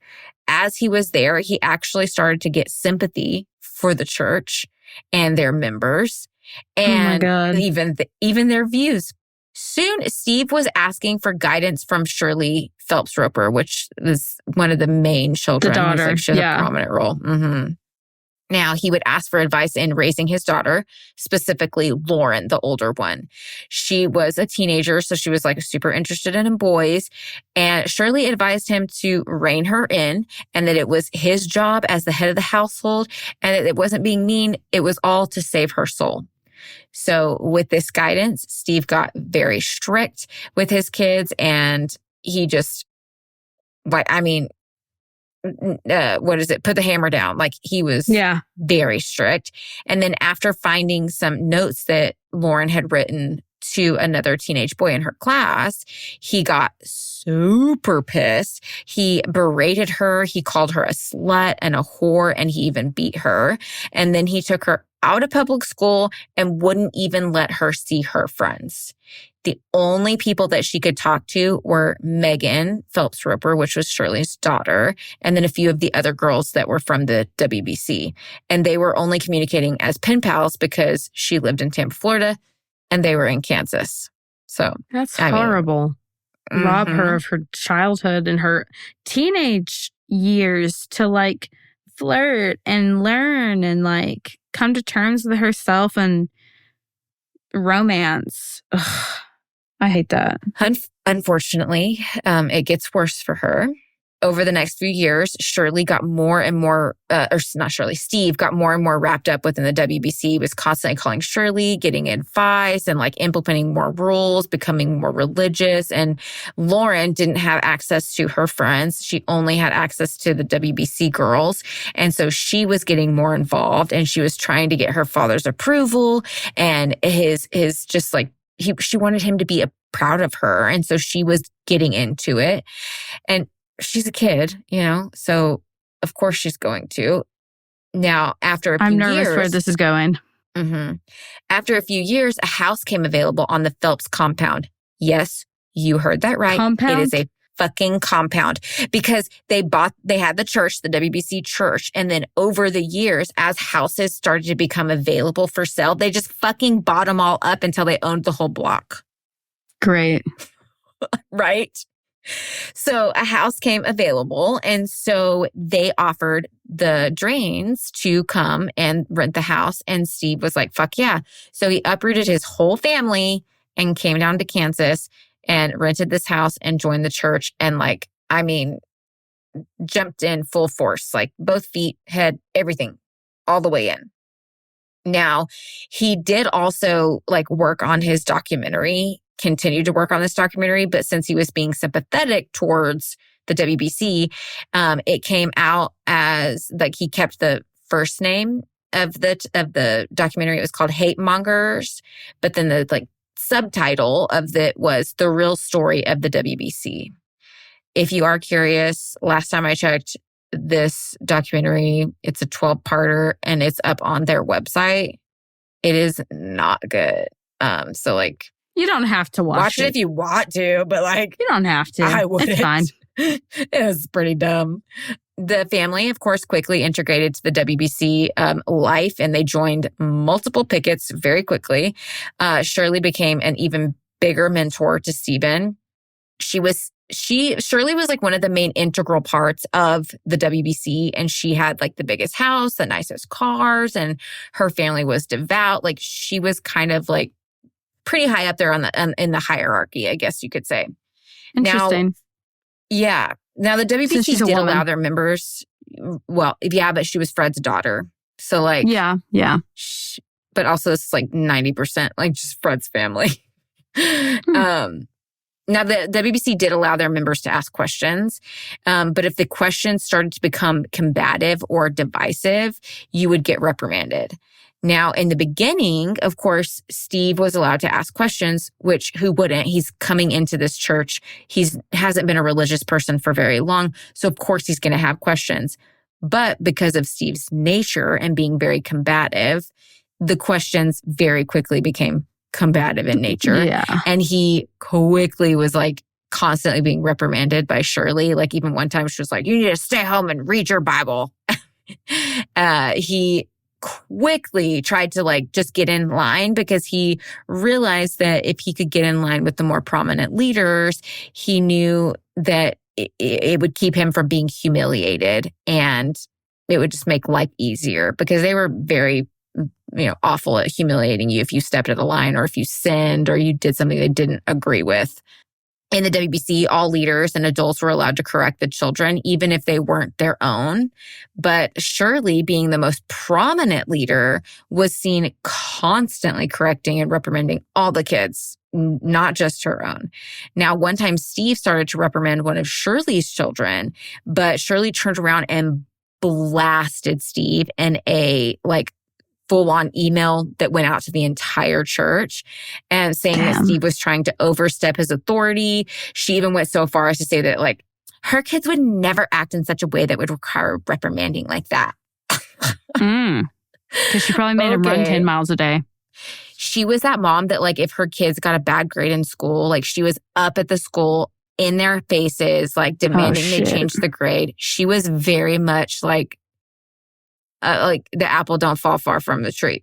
She was just like her daddy. The first Karens. Mm-hmm. I mean, right.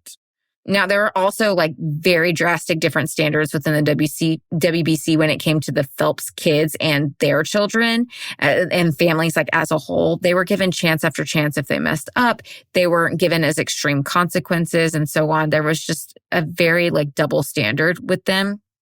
And when a Phelps member left one time, they left the church. They were considered a defective or defected. Steve went out and he convinced the person to come back. He worked at getting that person to come back to the church, and that person was allowed to come back to the church. Important to remember that part. In 2006, the WBC was sued by a father of a fallen soldier for causing emotional distress due to their picketing at his son's funeral.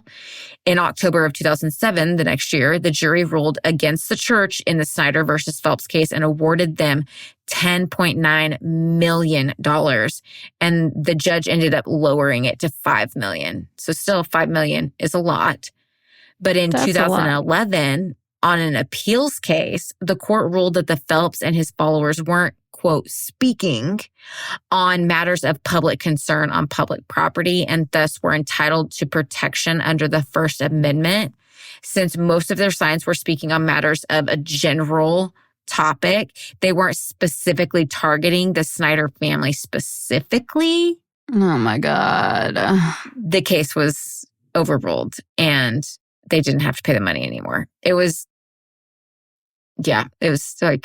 so stupid. That's some bullshit. Now, during this time before the court overruled the original ruling, the church and its members were stressed the fuck out because they're gonna have to pay $5 million. And they ain't got $5 million. The thought of paying this was just absolutely overwhelming. And due to this stress, they became more strict on their members that they felt were falling out of line. For example, Lauren, Steve's daughter, was talking with a guy who had emailed the church asking questions. And over time, Lauren began flirting with him through email. But it wasn't just Lauren who was talking to this boy. Libby, another member, was also talking with him. But when this all was brought to light, they gave Libby grace, but then chastised Lauren in a meeting with many members of the church. The members took turns calling Lauren a stupid bitch, a whore, saying things like, I feel bad for your parents to have a daughter like you. In this meeting, Steve, her own father, even said, quote, there's no hope. I'm done with her, end quote. Shirley even stepped in and gave Lauren a second chance. Lauren agreed that all communication with this boy would stop and she would cut him off and there'd be no more. Like, she was like, I will fall in line. But after a few weeks, the boy ended up somehow getting a hold of Lauren and convinced her to talk to him again. And she caved. I know, like, you're a teenager. Like, it's like, of course you're gonna fucking talk to him. I ship it. I love it. Let's do it. I love it. Mm-hmm. On December 14th, 2007, Lauren was at work when she noticed a voicemail on her phone from her best friend, JL, who was also, of course, in WBC. The voicemail was full of JL saying how disappointed and ashamed of Lauren she was. She told Lauren that she shit on people and their good name, told her to stay away from her and all the members of the church, and that no one wanted anything to do with her. When Lauren got home that night, her father, Steve, informed her that she had been kicked out of the church and she was told to go and pack her stuff and leave. Her parents wouldn't even let her touch them, hug them to say goodbye. That's disgusting. Right. When she left, she was sent to a hotel to stay a few nights. I don't really know how she got there, but the next day she called her father and tried to apologize and hoped that he would let her back in, but they refused. He even dropped her car off at the hotel that she was at and left her keys and a note at the front desk. This note told her to not contact them or come over, even in a life or death situation. Are you kidding me? Now remember, this motherfucker went out, and when a Phelps kid left the ministry, left the cult, what the fuck ever you want to call it, he was out there convincing them to come back. And now his own daughter is being kicked out. And he's like, I wash my hands of you. Peace out. I don't know you. You are a piece of shit. I've never hated anything more than this. Now, the boy Lauren had been talking to through email came to visit and comfort her after being kicked out. And while he was visiting her, one of her family members asked her to come and pick up some of her stuff. So she arrived with him sitting in the front seat and piles of her belongings just in the driveway. While she was picking up her stuff, her father got home and started yelling at her, just absolutely yelling. You picked this piece of shit over me. He called her a slut, a whore, and just kept cussing her out. I'm pretty sure that the boy ended up stepping in, what the fuck, trying to diffuse it or be like, how the fuck dare you to talk to her like that? Yeah. This was heartbreaking. Her mom even chimed in and told her that she was lost and stated that she would never come back, and ended it with, quote, I don't love you anymore, end quote. It's that I'm really feeling the unconditional love of Christ in this moment. Absolutely. Thank you. If your religion is making you go to this extremes to cut off your kid, fuck your religion. Fuck you. Yeah. Fuck you. Fuck your religion. Fuck your God. Fuck it. You can go sit on a cactus. Absolutely. You can kiss a jellyfish. Idiot. Now, after she was kicked out, she was still working at the same place that JL was, and who was her best friend.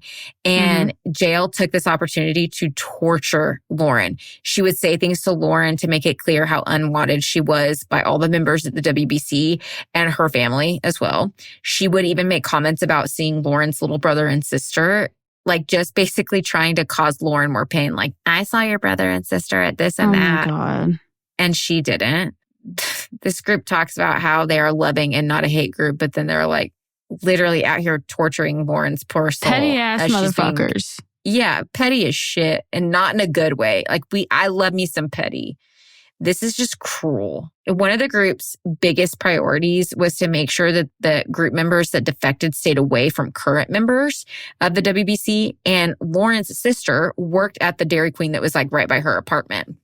Now, Lauren didn't want to get her sister in trouble, so she did not go when her sister was working. But she did go a couple times to get some food, but only when her sister was not on shift working at the DQ. But after she went a couple times, she got a call from Shirley, and Shirley told her that that was her sister's workplace and that Lauren was no longer allowed to step foot in it. Excuse me, ma'am, this is a public property.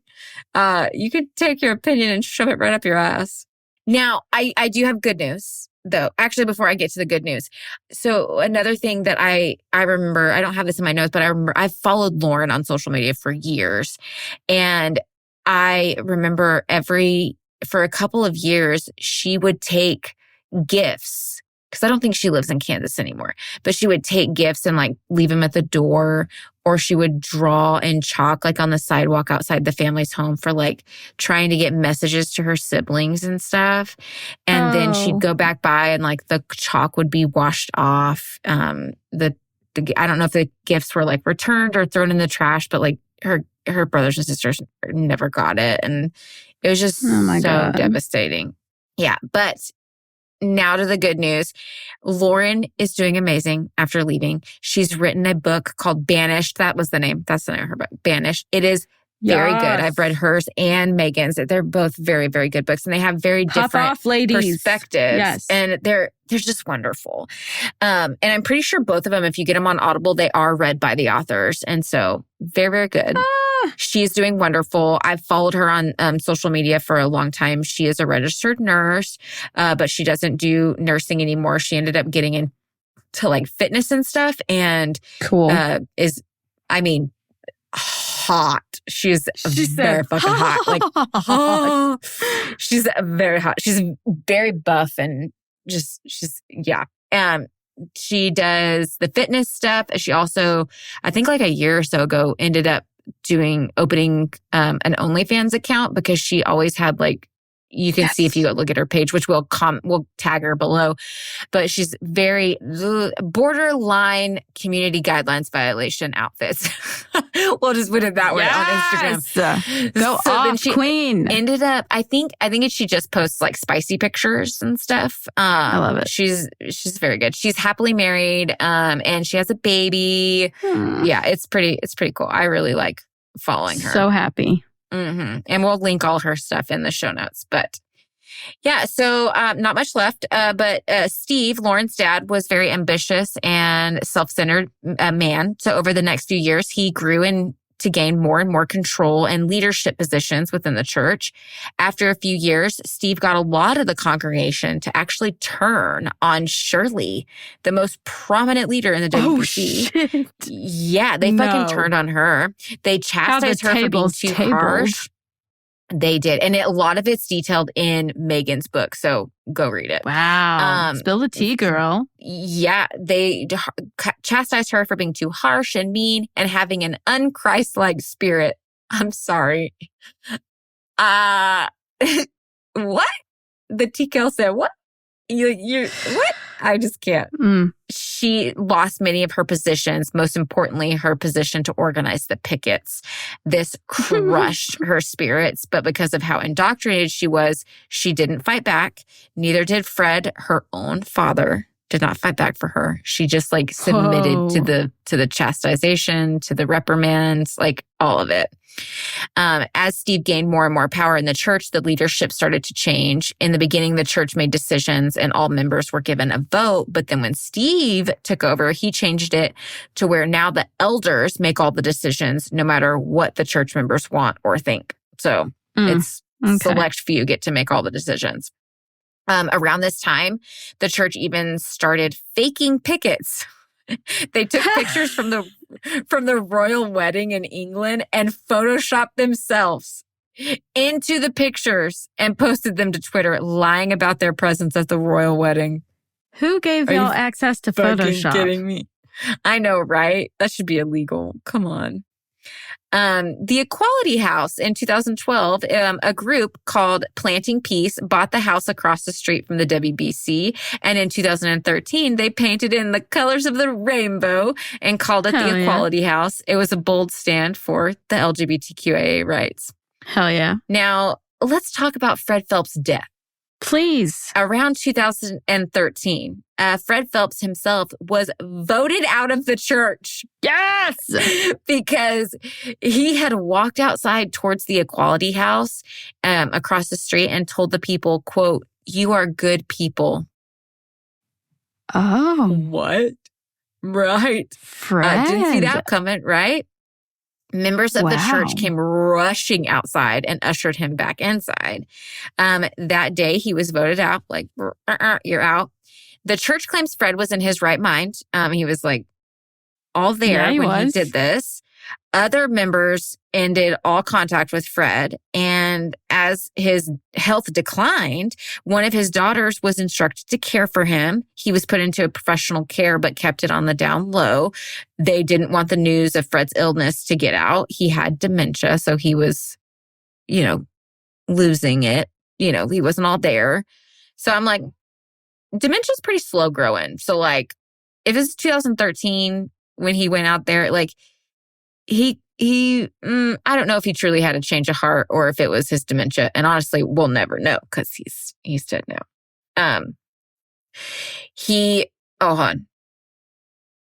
Also, one of their beliefs was that when something bad happens to you, including an illness, it's because God is punishing you because you disobeyed or sinned. So they saw that Fred getting dementia was God punishing him for going across the street and saying this. And that they didn't believe that Fred was one of God's elect. Literally their founder. Their fucking founder is like, nope, you're burning in hell. Sorry. Science. Go to this. Medical science is a wonderful thing. It really is. It's beautiful. In the last few months, it was found out that before Fred was, kicked out, it was noted that he was getting frustrated with the congregation and he was really trying to help them become more loving because he saw how just hateful and rude they were. Yeah. And he was trying to change that, but it was kind of like, well, too little, too late, buddy. Yeah. Like, you're an old man and everybody else is in charge. Yeah. Fred died March 19th, 2014 with no funeral because the church didn't believe in worshiping the dead. Okay. Yeah. Now, it did come out that Steve Drain was kicked out of the church in 2021. Apparently, there isn't much information online, but from what speculation is out there, it's believed that he was upset that the pandemic kept them from picketing, and he was ranting and raving about it, and somehow this got him kicked out. Not really sure. That is all speculation online, allegedly, so take that with a grain of salt. I know the truth. You know the truth? What's the truth? He's a bitch. Amen. The WBC is classified as a hate group, which, of course, they deny. They are not a hate group. They're a love group. They argue that they are a group that spreads love through truth. It's not their hate. It's God's. It's God's. And them spreading the truth, that's love. Okay. Oh, nice. That's like a husband beating his wife and telling her, I have to do this because I love you. Now have sex with me. No. Yeah. Yeah. Uh-huh. That's it. Now, we did talk about earlier that 4 out of the 13 Phelps kids left the church. And then those that remained are like denying the abuse that they endured as a child and all of that. Now, there is research that indicates that 3 out of 4 children in criminally abusive families will be unable to surmount their experiences. As adults, they will rationalize their past and will accept abusive behavior as the norm in both the outside world and their personal lives, which that absolutely tracks for all of them because they're accepting it within their personal lives and their family, in their childhoods, as well as their religious and spiritual, like church lives as well. Yeah. It's a lot to grapple with. Yeah. And I got that quote from Addicted to Hate book. Heard. Yeah, so that's it. We will link Megan Phelps Roper's book, Unfollow, and Lauren Drain's book, Banished, below if you want to give them a read. Yes, I will give a caveat that I understand Megan Phelps Roper did do the podcast with J.K. Rowling called The Witch Trials of J.K. Rowling. No, I have not listened to it. I have heard good and bad things about it. It's supposed to be like unbiased. I haven't listened to it. So I don't know, take that with a grain of salt, but I can still hold the fact that Megan's experiences within the WBC and telling her story is valid, even though we may disagree or we may have issues with her doing this, podcast with J.K. Rowling. Even though I will say I've not listened to it and I'm not sure I will, but her book is still good. And I credit where credit is due. Yeah, exactly. Two things can be true at one time. Listen to that. So, Two things. Love that. No. Thank you for the history. That is that. Like I did, when I tell you I did a deep dive in my research for the WBC. Yeah. My links that. And they're still alive and well, right? Yeah, so they're still up and going. I checked their website today. They had a sermon posted last week. They've got pickets scheduled on their docket. It doesn't seem to be that they're as active with their pickets. They're picketing a lot of football games and some universities and things like that. I can't remember what else I saw, but yeah, they're still active. I don't know who the pastor is, but yeah. This is your cue to protest right back, Adam. Yes. Yeah, they're absolutely awful. But yeah, that is the history of the Westboro Baptist Church. I mean, cult. Yeah, same thing. Wow. Oh. What's your palate cleanser? Because you told me to remind you of your palate cleanser. I did. I will say, nobody died today, minus the dog. Rest in peace, puppy. But that's a first for us, I think. And I'll say our next case coming up, there's no murder in it either. Hey. And then when I come at you, there is murder the next time. So I'm sorry. But that's why you're here. So we got to give a holiday kiss, It's still heavy, but it's not it's still heavy, but it's sometimes we have to just okay, I need a palate cleanser case that's not murder.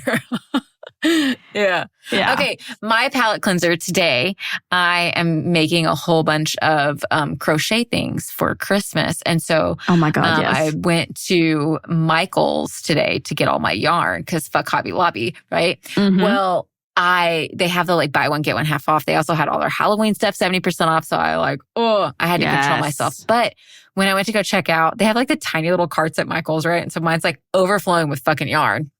Perfect. And I checked out. Everything was on sale and it was $175, which granted for the amount of gifts I'm making, that's a pretty good price. But when I went to scan my card, the computer froze and they were oh my God, I'm so sorry. And, they were trying to figure it out. It was taking forever. And they were oh my God, I'm so sorry. I was it's fine. It happens. It's cool. And he's I checked the logs. It did not go through. So your transaction did not go through. We just have to reboot this system and take you to another register to check out. And I was that's fine. Don't worry about it. So it went over and they felt so bad. One of the things, the Halloween decorations I got, he gave it to me for $1 because it didn't have a tag on it. So he just gave it. And it was one of these big signs. So I got it for $1. And then near the end of the transaction, he had his manager or something come over and they scanned all these different coupons and it took it down. My total was $135. I saved $40. That's great. I was that's the best thing ever. And so I calculated it up and I was I'm making 11 gifts so far with all of this yarn and I'm still going to have a lot left over. I was it takes it down to $12 a person. And that includes that's the stuff the Halloween stuff. I was so excited. And so then I got home with all my yarn and Tyler goes, you need to make me a boob pillow. Oh, okay. And I started hysterically laughing. And I was well, if I make you one, I got to make two because then we'll just fight over it. Because I made something for my kid and I used that really cozy yarn. And Oh, he's yeah. like, this is so soft. He's like, you should make me a boob pill. Oh, yeah. It was hilarious. That's the shit. Mhm. That's the one. All right. What is your palate cleanser? My curls are coming back to my hair. They are? You see this They one? are. I see it. Oh my God. So my hair is, I didn't know brushed you it, had so, curly like, hair. I do, but I bleached it for a very long time, and my natural hair is finally like back again. I have very limited parts of my hair that still have hair color on them and lightener, but so with my natural hair coming back, my curls are coming back. So I'm happy about that. That's amazing. I love curly hair, and I even Same. with not bleaching or dyeing my hair, I don't have curls. But I have like the medium hair, so like right in the middle, Yeah. like it'll curl if I want it to, and it'll straighten if I want it to. But I can't not do Nice. nothing, or I look like a hobo. Oh, So- that's annoying. Yeah. yeah, and especially with short hair, I can't just like throw it up in a messy bun. That looks real bad, real bad. It's fine. It's like this like alfalfa thing going on. It's not. Yeah, you can't do that with my hair. Perfect. I love it. Well, I guess that's it for Anyways, us. today was that's it. Today was a little bit of a longer case, but you know, it's a lot of information, and also Well go read worth those it, books. though. But yeah, you are well educated. Everybody hears about this cult, and it's sometimes you just don't know like where it all started. You look at it and go, how did you get here? Holding a flag, saying God hates America, or Yeah. anti-Semitic Semitic shit, things. and Yeah. like how did you get here? So now you know. Now you know. There's still trash people, and The more you know. There's still pieces Hopefully- of garbage. Ninja. Hey, heathens, this is post-editing Lacey and Lola coming at you. We have an update for the WBC case. So while I was putting together the pictures for Instagram, goddamn, it took a lot to try to find a picture of all the Fred Phelps kids. I had to go down There's a lot. There's a lot of them, and some of them are not very public on social media. So I had to go down some major rabbit holes. But what we do know is that he has reconnected with his daughter, Lauren Drain. And from what I can tell, the whole family is out of the WBC, not just Stephen or Steve. I keep calling him Stephen, Steve Drain. So they have reconnected. I do not know much of the story. How I found out was Lauren Drain actually launched a podcast this year called Triggered. And I listened to her very first episode, which is basically just like her summarizing her life and growing up in the cult and getting out and like what happened and like the trauma of it all. And in it, she talks about that they have reconnected, but they were estranged for 15 years. And so I don't know if she goes into more detail within like upcoming episodes of her podcast because they just talk about like pretty heavy triggering topics and stuff like that within her show. It sounds very interesting if you're interested in it. That episode specifically will be linked in the show notes so you guys can listen to it and kind of get like a really good rundown of her life and, growing up in the WBC as a teen and her leaving and how it happened. Just so you know, the book is way more detailed and has way more information in it. And I still, even if you're going to listen to that episode, please go buy her book. Like it's just a really good book. I really enjoy it. But that's an update. And oh my God, this one threw me for a loop. So when I was finding the pictures of all of the Fred Phelps kids, Kathy, which is more known, like her real name's Catherine, I think. She is one of the 4 that left the WBC out of all the 13 Phelps kids. And I found out a couple of years ago, this poor old woman went back to the WBC. So she escaped this cult, had a life outside this cult, and then decided to go back to this cult. And the interview I watched with her, Shirley Phelps Roper is like sitting there and she just has this like irritated, smug kind of like Karen look on her face the whole time her sister's being interviewed. And she just like, you can tell that Kathy's like holding back and trying to not say the wrong thing. She said she was just being extremely like picky with what her like choice words. She was, very much guarding what she was saying. And it just was very sad. And it just broke my heart. But yeah, so to this day, only 3 out of the 13 Phelps Ripper kids have left the WBC. And from my research, I think only 1 out of those 3 is 2 out of those 3 are still alive. One of them has passed away back, I think, in like 2014 or 15 or something like that. So yeah, that's your updates. I thought they were pretty important. So I wanted to jump in here. I really wonder what made her go back. Like what the change of I think she went back. Heart was. I think she might have gone back. Do you think it was just manipulation from Shirley? I think, okay, so what I've noticed in old people, that I'm not trying to notice about the elderly. And I'm not saying this to be rude. It's just the fact that I've noticed as people age, especially when they get to those, like, they can kind of tell they're ending their life, getting near the ends of their lives, or their like health is declining. They have this kind of like, for the lack of a better word, a come to Jesus kind of moment. And a lot of their life's decisions kind of like, they have to sit with that. They realize like what they should have done better. I've seen it in my dad specifically. It's just been really crazy to just see what he's kind of like come to terms with without even really talking about it. Though. Mm-hmm. So like with the beginning and ending of your life, I feel like that's where the most anxiety is, because you're figuring out how to be alive and then you're figuring out how to not be alive. And in the middle, you just don't give a fuck. Yeah. Because like I feel like I don't care about anything. Yeah. I don't. Right? Yeah. And I feel like she got out. She was still going to church from what I can tell, but it was just not something like the WBC. Yeah. And we guys, a lot of us know the ins and outs when it comes to religious trauma and how hard it can be to untangle that kind of mess. And I don't know if she was in therapy or really grappling with what she was taught. So I think she had a support group. Exactly. To like lean on. So I'm assuming that she might have kind of like gotten older and then she was excommunicated. So like nobody's talking to her at all whatsoever. So she has no family or very little family. And I think that became, I'm going to guess that became too much for her to handle. And so she decided it was worth going back to the cult so she could have her family in her last days. Her father literally died with nobody by his side because he was excommunicated. And his dementia was blamed on his sin. And so it's just like so tragic. So I think her fear was, she probably had some fear related to that. That's just my guess. I could be wrong, but it makes sense. That's my guess. I believe it. Yeah. Anyways, that's the update. Right. But we also have an announcement for you. Announcement music. We don't have that. Oh, I don't know. I love the improv. Okay. There you go.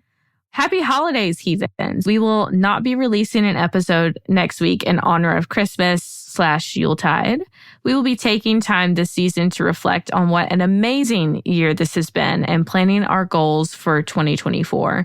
We cannot do what we do without your support. So thank you for all of your suggestions and encouragement. We hope that you have an amazing holiday season. Please stay safe. Don't join a cult. Don't be a dick. Yes. Lacey, drink some anything water. else? Drink some water. Drink some water. Take a breath before you spend these holidays. Call out Uncle Sam, or not Uncle Sam. Well, call out Uncle Sam. And Uncle Tim and whoever is being a dick this holiday season and be like, hey, that's wrong. Yeah. Yeah, call them out. Motherfucker. But also take some time to recoup. We know the holidays can be stressful. You've got this. You're loved. You're cared about. And we will see you guys next year. Thanks for listening. Bye. Also, heathens, if you're enjoying the show so far, please remember to like, follow, subscribe, whatever the hell you do, just do it. Leave us a review. Say something nice, maybe. This Choircast podcast is produced by Lacey Bean and Lola Robbins, and it's audio engineered by Eric Howell. Thank you for listening. Be nice to your local witch.